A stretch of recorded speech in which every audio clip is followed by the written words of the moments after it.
टोलच्या मुदतवाढीतून कुणाचं कल्याण? टोल वसुलीचा पैसा कुणाच्या खिशात? टोलच्या मुदतवाढीची सूट, सामान्यांची लूट. झी24 तासच्या SITचा स्पेशल रिपोर्ट.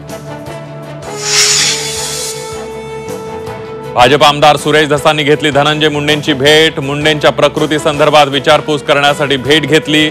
सुरेश धस यांची माहिती. शरद पवारांवर टीका केली नाही ती आमची भूमिका.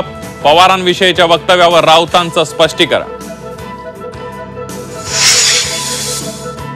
26/11च्या गुन्हेगाराला फाशीची शिक्षा मिळाल्यास न्याय होणार. लवकरच तहव्वूर राणाचं भारताकडे प्रत्यार्पण होणार. देवेंद्र फडणवीस यांची अमित शहांच्या भेटीनंतर माहिती.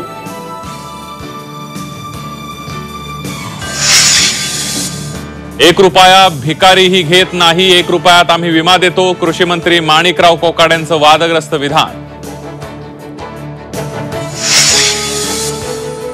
मुंबईतील न्यू इंडिया कोऑपरेटिव्ह बँकेला RBIचा दणका. बँकेच्या व्यवहारावर रिझर्व्ह बँकेकडून निर्बंध. बँकेतून पैसे काढण्यासाठी ग्राहकांच्या रांगा.